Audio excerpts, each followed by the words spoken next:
Vou contar nesse romance a história de Julieta e de Romeu, a sua curta existência e tudo que padeceu.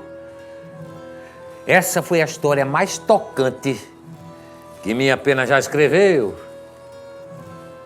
Ela é assim uma história conhecida em quase toda a nação.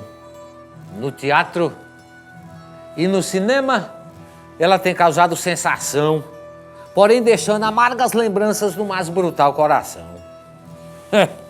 Olha, e o que sofreu a Julieta, quem como eu já tem lido todo o seu padecimento, como ele foi acontecido, depois de 6, 7 anos, ele ainda não foi esquecido.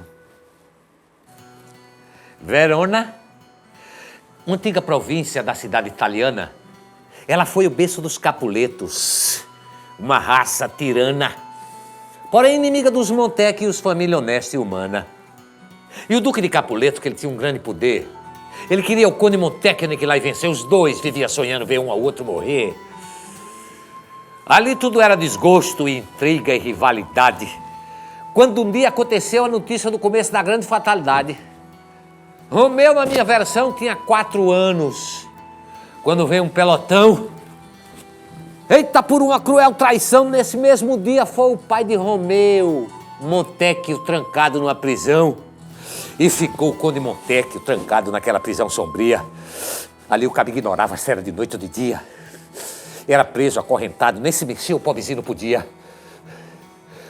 Nessa hora saio do verso e vou à prosa para dizer que, para sua tortura ainda maior, Capuleto assassina a esposa do preso Montecchio, lá na prisão, na frente do filho Romeu, criança.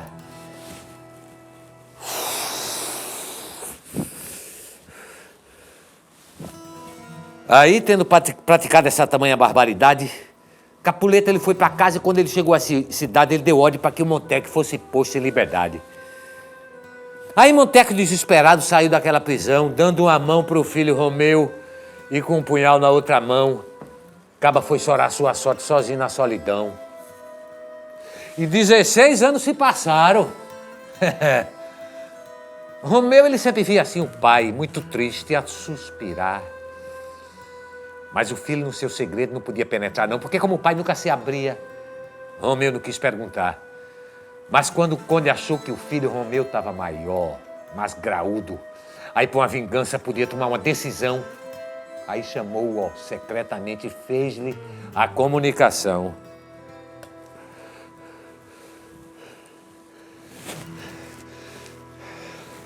Filho, preste-me toda atenção, pois o Duque de Capuleto tem a nossa maldição. Caba matou tua mãe com esse punhal, sem ter compaixão. Aí no outro dia, Romeu, com um amigo dedicado, o Caba viajou para Verona e o castelo do Ducado. Ele dizia para o amigo que o pai seria vingado. Esse amigo de quem fala que ia com Romeu, junto com ele se criara, junto com ele cresceu. Eles eram como 2 irmãos. Mercúcio era o nome seu. Pois bem, no dia em que os dois chegaram lá nas terras do Ducado, o aniversário da filha do Duque era celebrado, a Julieta. Eita, que o castelo estava em festa, ricamente embandeirado. Aí Romeu saltou do cavalo e combinou com um amigo. Eles entraram lá disfarçados naquele castelo antigo, pois ambos eram valentes e não fugiam do perigo. Os que estavam na festa tinham ido mascarados. Assim fizeram os dois, entraram lá fantasiados, ambos de castelo adentro, em capotes embuçados. E dentro, eita, aqui dentro tudo era alegria. Algumas moças sentadas com seus noivos conversavam, tocavam alguns dos músicos, outros alegres observavam. Eita, minha gente, que nesse instante Romeu acaba a vista Julieta. E aí ele já esquecera da promessa que fizera seu velho pai. É porque o amor é como água pura que em nossas almas cai. E o desejo de vingança na sede do amor se esvai. Se esvai não. Só se for entre aspas. Se esvai entre aspas. Porque Romeu fica tomado de raiva e ciúme ao ver Julieta dançando com um pretendente, um conde de nome Paris. Imediatamente depois fica tomado de raiva e ciúme ao ver Julieta dançando apenas com um primo de nome Teobaldo. E pasmem, senhores, na minha versão... assassina Teobaldo no meio da festa. Punhal. E quando fizeram 7 dias que Romeu fora detido aí, na prisão ele viu um grande ruído lá em cima, mas foi Julieta que apareceu linda, envolta em branco vestido. Eita, que aí fugiram. Assim Romeu com Julieta na capela casou. Debaixo dos pés de Cristo foi que ele se ajoelhou. E diante de Deus por ela amor eterno jurou. Minha gente. E na lua de mel, o que se passou ali, eu digo ao público auditor. Olha, é impossível descrever, tal foi a cena de amor. Mas imagine quem já tenha vivido em igual ardor. Para falar do que houve, eu uso versos conhecidos que não são da minha lavra, pois caíram em um outro ouvido, mas eles dão a pálida ideia do que ali foi sucedido. Então que imagina o público aquela cena de noivado? Ali, o tempo em que estiveram aqueles dois abraçados, sabe? Toques, beijos e êxtases trocados. Mas aí o sol, o dia, ele já vinha entrando assim pela brecha da alvorada, sabe? E eles, coitados, pensavam que ainda era madrugada. E Romeu feliz beijava o corpo da sua amada. Mas quando ele lembrou da impossibilidade da união de ambos pelo assassinato do primo de Julieta, Teobaldo, aí vai para uma outra cidade, Mântua, terra do exílio, onde lá viver o resto dos dias do seu idílio. E beijaram-se os dois amantes, se abraçaram docemente, juraram que haveria de se amar eternamente. E afinal se separaram, chorando o amor inocente. E logo após Romeu deixava aquela nobre e bela morada, Julieta foi-se embora, correndo pro seu quarto, lá pra cima, na varanda debruçada, olha. Ela ficou espiando até que Romeu se sumiu no galope, no cavalo no pó da estrada. Daquele dia em diante, Julieta não mais sorriu. Sonhando pelo jardim, nunca mais ninguém a viu. Do castelo de seu pai pra canto nenhum saiu. E todos ficaram assim, minha gente, pasmados perante aquela tristeza. Eles pensavam que era doença a sua profunda frieza. Só a imagem de Romeu que ela se mantinha presa. Nessa hora saio do verso mais uma vez e vou à prosa para dizer para vocês que Julieta ameaça um suicídio junto ao Frei Lourenço, um padre amigo da família, caso ele não promova o encontro dela com Romeu, porque ela em Verona e Romeu em Mântua. Ele lembra do chá de dormideira, uma droga poderosa da época, onde ingerida por alguns goles, a pessoa dormira por aproximadamente 24 horas, na intenção de ser um plano e Julieta, após enterro, ser retirada do túmulo para encontrar Romeu. Julieta aceitou tudo que o padre propusera. À noite, ela toma um narcótico como o confessor dissera. Fica um pouco no castelo, sua mãe se desespera. Eita! E o povo seguiu o carro para sepultar na cidade. Eram mais de 1000 tocheiros, assim com tochas, dando a ela claridade. E o pai Capuleta arrependido na solidade. Foi aí que aconteceu a maior fatalidade. Porque antes que o padre mandasse o aviso para Romeu que aquilo tudo era um plano para Julieta encontrar ele depois, Mercúcio, aquele amigo de Romeu, foi lá em Mântua, também sem saber do plano, e diz: Romeu, volta para Verona que Julieta morreu. Romeu ficou como louco com a notícia que foi dada. O caba pegou então o veneno e cingiu ao cinto as palhas e partiu com o projeto de morrer junto à amada. E selou depressa o cavalo e como um raio partiu. Num galope segue doido como ninguém nunca viu. E a caminho de Verona num minuto se sumiu. Arroi! Febre do rato!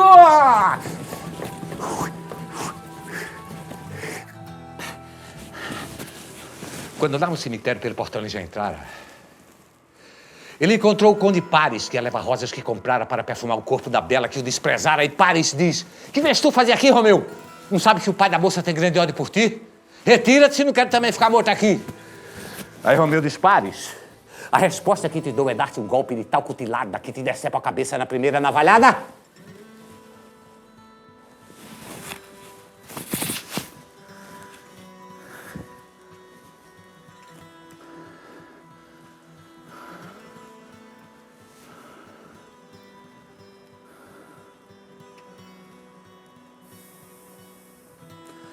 Pobre Romeu, sem saber do plano de Julieta, pensando que ela estava morta.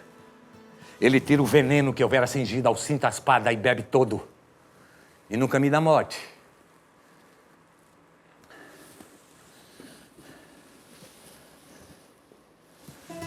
Minha vida é um romance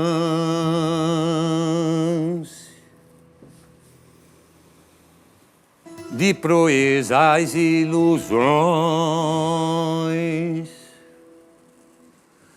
Parece que o destino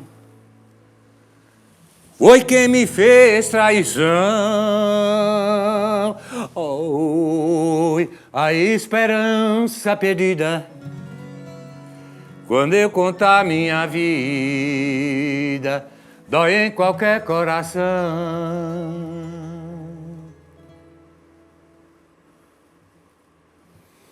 Já amei, já fui amado, já vivi bem satisfeito, já gozei a mocidade, já tirei grandes proveitos.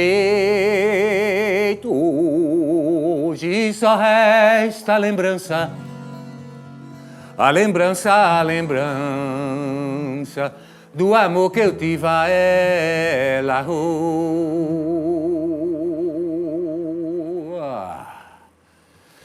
Na noite de Santo Antônio, eu fui dançar no salão. Avistei uma menina de uma linda feição. Oi, lhe convidei pra dançar. Quer dançar? Senti o amor entrar dentro do meu coração. A rua, um J, um U e um L, um I, um E, um T e um A. Julieta, Julieta, eram as letras do nome seu. Eu nunca mais tive a esperança depois que ela morreu.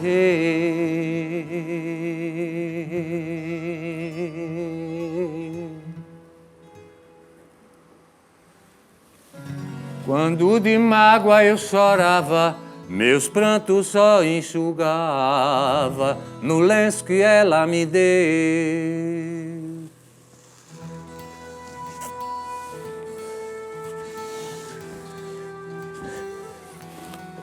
Nesse instante, Julieta, do seu sono ela despertou. Então, muito espantada, Romeu assim, ela avistou, mas o caba tava, porém, foi já morto. E ela se desesperou. Aí ficou assim muito tempo chamando pro seu esposo, Romeu, Romeu, Romeu.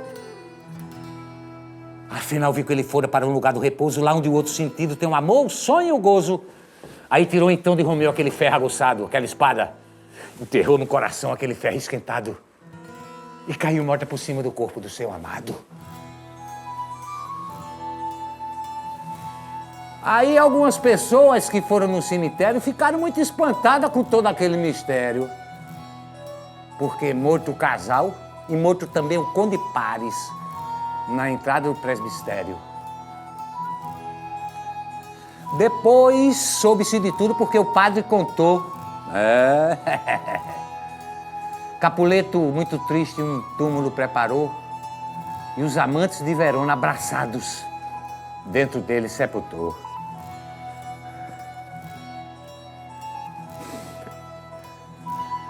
Somente depois da morte foi que eles puderam se unir tendo os dois jovens corpos já deixados de existir e nada mais nesse mundo lhe sendo dado fruir. Mas quem ouviu esse romance, hoje, aqui, agora, sabe o que se escreveu? Também conhece a condessa em que condições morreu, porque o seu filho, que era valente, Romeu, diz a sua biografia, não é?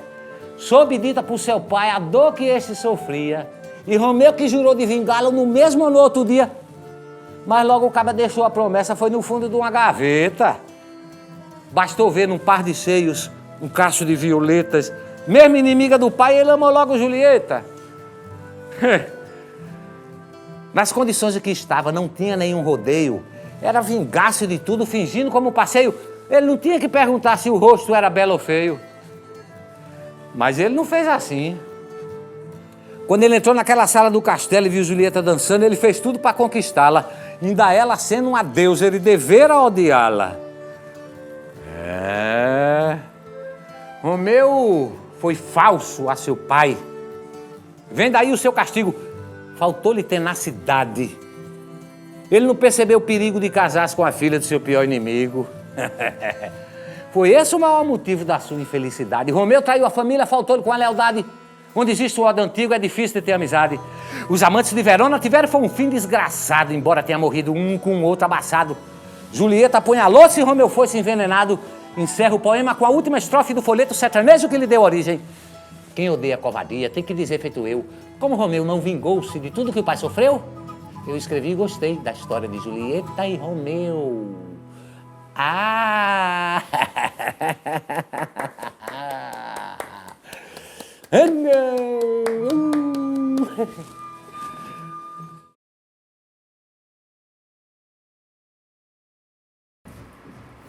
A literatura de cordel, tá certo? É um gênero literário popular, caracteristicamente brasileiro, tá certo? Com rebuscada métrica e um vocabulário rigoroso, não é? Eu digo a vocês, minha gente, que a literatura de cordel, tá certo? Só pelo fato dela funcionar como divulgadora da arte, do cotidiano, tá certo? A literatura de cordel, só pelo fato dela funcionar de divulgadora como os artistas locais, ela é de inestimável importância, tá certo? Na manutenção das identidades locais e dos autores regionais, contribuindo, inclusive, para a perpetuação do folclore brasileiro, tá certo? Então, eu achei nada mais adequado do que fazer uma versão em cordel, tá certo? Da história dos amantes de Verona, não é? Achei muito adequado, inspirado no texto original, evidentemente, do autor inglês William Shakespeare, tá certo? E a literatura de cordel, minha gente, há quem diga que ela chegou aqui pelos portugueses. Eu tenho minha dúvida se não foram pelos espanhóis, tá certo? Porque já tiveram muitos outros aqui, a exemplo de Pison, antes mesmo de Cabral, não é? Eu fico ressabiado porque o cordel, quando ele é exposto, desde sempre, ele é exposto num cordão, onde ele fica exposto para a sua venda, não é? E o cordão em espanhol se chama cordel. Então, mais um motivo, na minha cabeça, para o cordel ter vindo da Espanha. Mas essa forma de escrever versos me remete muito à época do século de ouro espanhol. Não é como se escrevia naquela época, onde existiam escritores como Calderón de la Barca, tá certo? Tirso de Molina, não é? Pronto, ó, e já que eu fui para a Espanha, o próprio Miguel de Cervantes, ele dizia, tá certo, que a língua portuguesa era a língua mais sonora e musical do mundo, tá certo? E digo mais, o cordel, ele ainda, ele ajuda a disseminar o hábito da leitura, tá certo? E luta contra o analfabetismo, não é? Porque no sertão, muitas vezes, não chega, lá esse tal de internet, lá muitas vezes não tem esse tal de internet, não. Dentro da rede lá é o camarada dentro da rede mesmo, tá certo? O cara fica dentro da rede balançando pensando, escrevendo, tá certo? Então o cordel ajuda muito.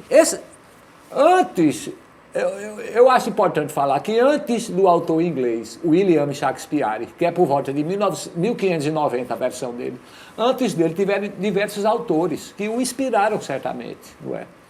Há exemplo de Nassucio Salernitano, que nasceu em 1420 e viveu até 1475, tá certo? E nesses 55 anos de vida dele, ele pôde se inspirar e escrever uma peça chamada Il Novellino, tá certo? Depois dele, Luigi da Porto. Luigi da Porto já foi em 1485, 10 anos depois de Nassucio, tá certo? Com a versão chamada Amante Veronese, tá certo? Que também bebeu na fonte de Nassucio, na peça Il Novellino, não é? Amante Veronese, ela tem um pouco de Il Novellino, tem um pouco de Piramitisbe, não é? Que eram personagens fortes na Renascença. Tem alguns personagens de Giovanni Boccaccio, que é um autor, que dentre outras peças, ele escreveu uma peça chamada Decamerão, e aí tem alguns personagens também, não é?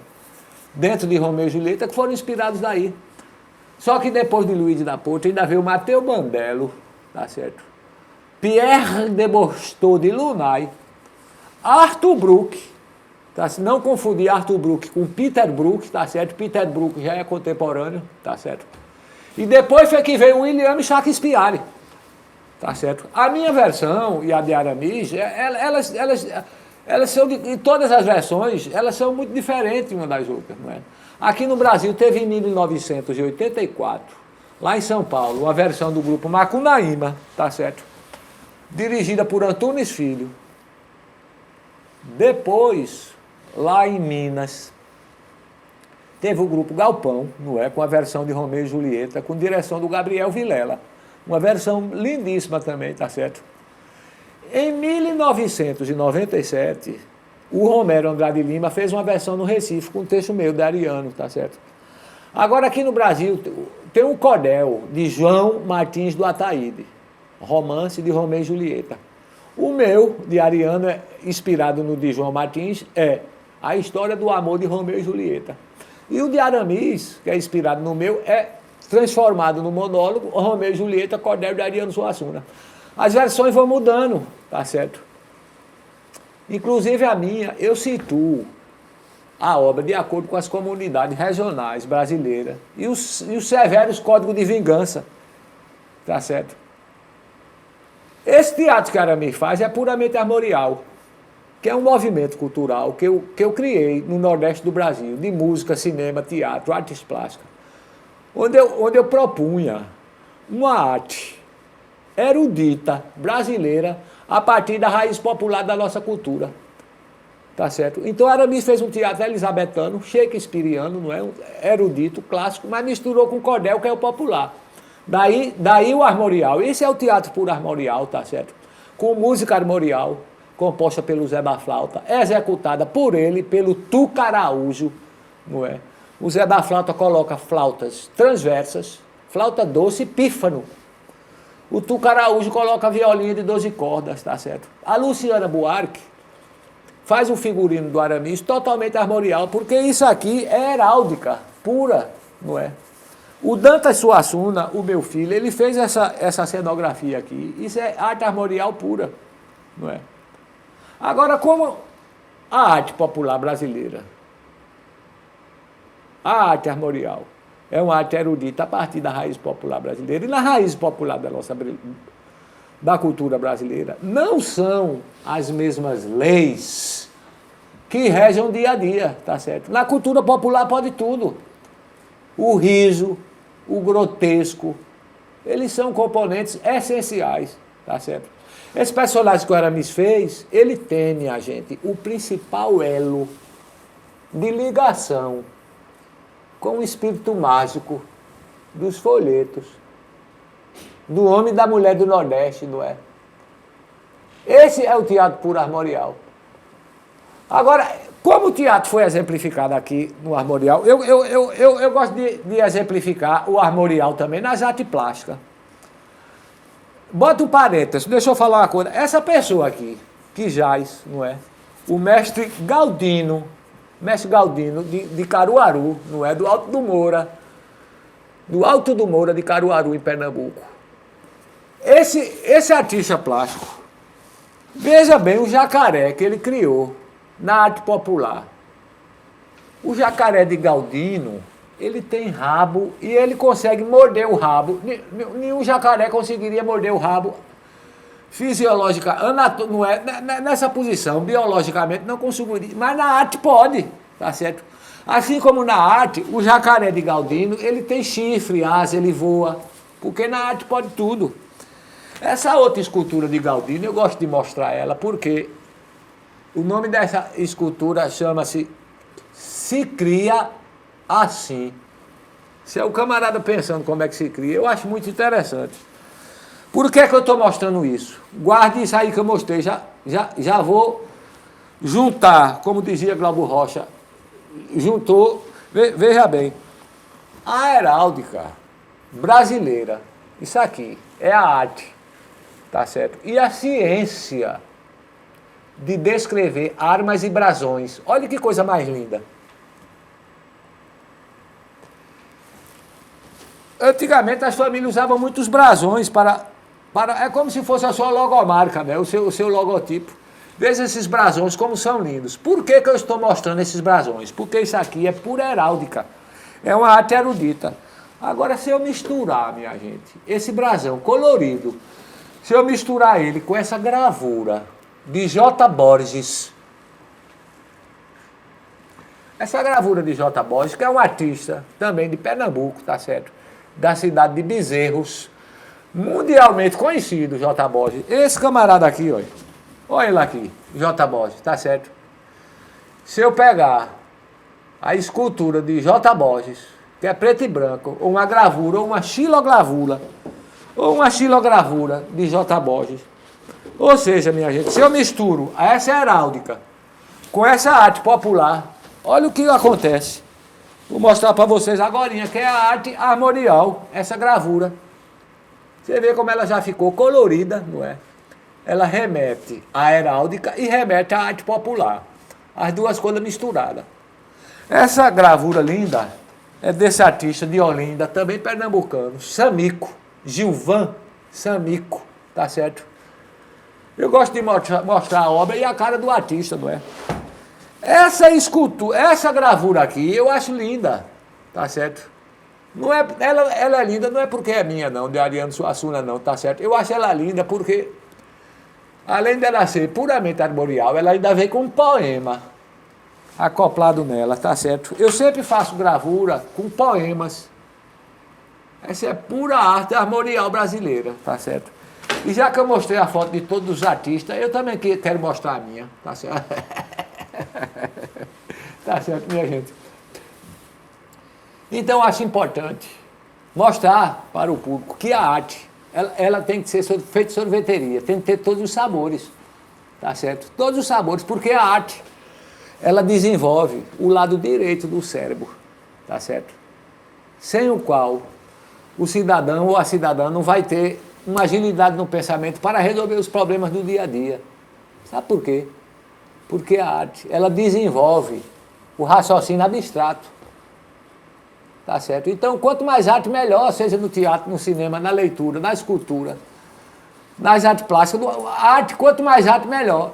E eu falei para o Aramis, olha, já que você, no primeiro ato, vai expor, no bom sentido da palavra, né, o poema, todo em sextilhas, é uma tragédia, a história dos amantes de Verona. E a arte é feita de sorveteria, tem que ter todos os sabores. Já que o primeiro ato foi trágico, no segundo ato, quando você, através de mim, Aramis, você pode contar algumas histórias, tá certo? Que aconteceram comigo. Porque é verdade, uma delas, porque aí tem a tragédia no primeiro ato e um pouquinho de comédia agora. Porque quando eu cheguei aqui no Rio de Janeiro, eu fui lá no centro, na Academia Brasileira de Letras, tá certo? E quando eu cheguei lá, tinha um jornalista norte-americano, que ele começou a implicar comigo na entrada da academia. Ele me chamou e falou, olha, Ariana Suassuna. Aí eu falei logo para ele, olha, meu nome não é Ariana, é Ariano. É no masculino, tá certo? Não é no feminino. Mas ele se desculpou porque ele era norte-americano e não tinha uma pronúncia portuguesa Eu digo, tudo bem, não é? Aí ele me perguntou, por que você, Ariano, mandou retirar uma placa que tinha num colégio quando você foi fazer uma aula show lá? Porque tinha a palavra aula show de Ariano Suassuna, você mandou tirar a palavra show. Eu disse, é verdade, sim, seu jornalista. Eu tirei a palavra show e mandei apagar e colocar assim, aula espetáculo de Ariano Suassuna. Eu não quis botar aula show.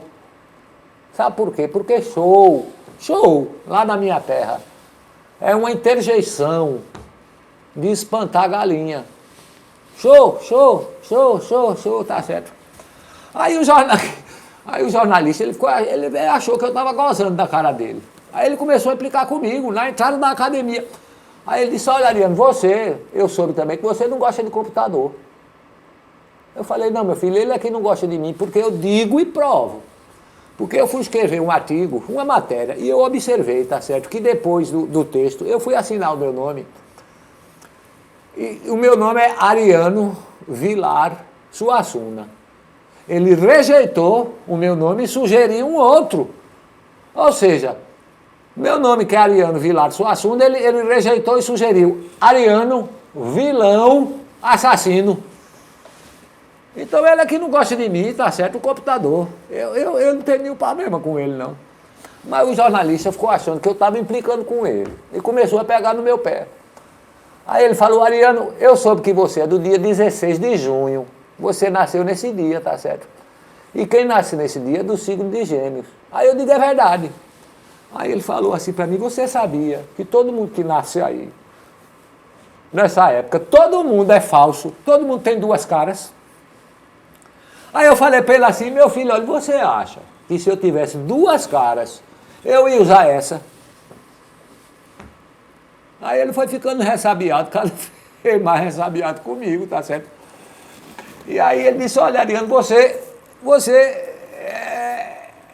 é uma pessoa muito, um brasileiro muito, eu digo, é verdade, eu digo o que eu penso, tá certo? Aí ele me disse que tinha ali numa pesquisa que eu falei que a mentira era prima irmã, não é da estatística, e ele não concordava. Ele disse, Ariano, eu li que você não gosta de andar de avião, só anda de carro com medo de morrer. Ah, pois eu digo a você, ele falou para mim, que segundo a estatística é mais fácil uma pessoa morrer num buraco, num acidente, no carro. Os buracos que tem nas ruas do Brasil, nas BR, nas rodovias, na rodagem, não é? Do que você morrer num avião. A estatística. É muito mais difícil cair de avião. Eu digo, tá vendo? É por isso que eu não concordo. É muito mais fácil para mim morrer de avião. Sabe por quê? Porque onde o avião vai, o buraco acompanha.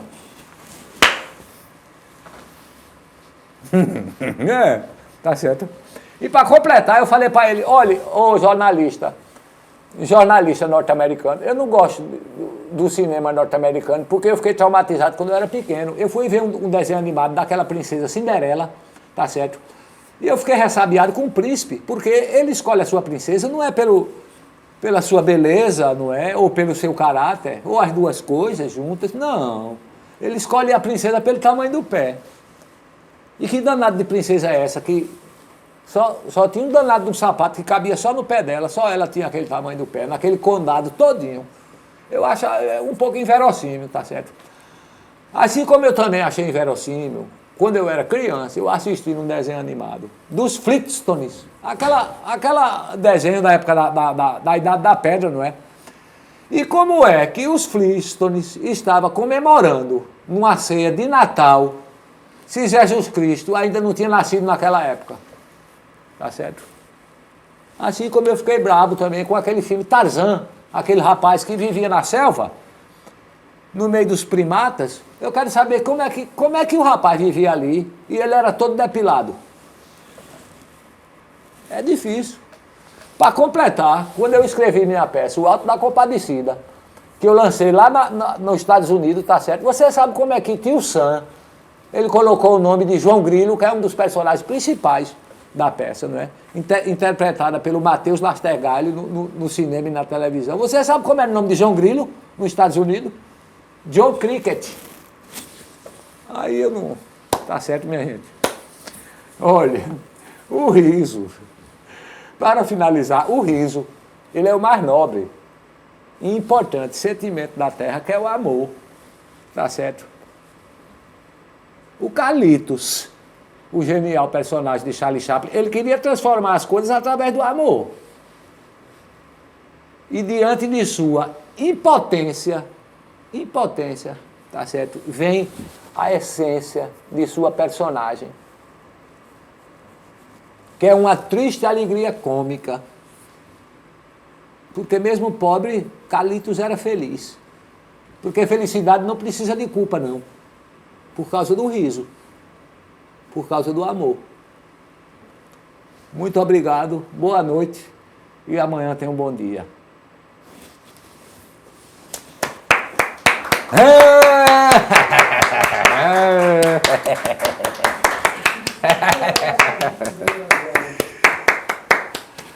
É?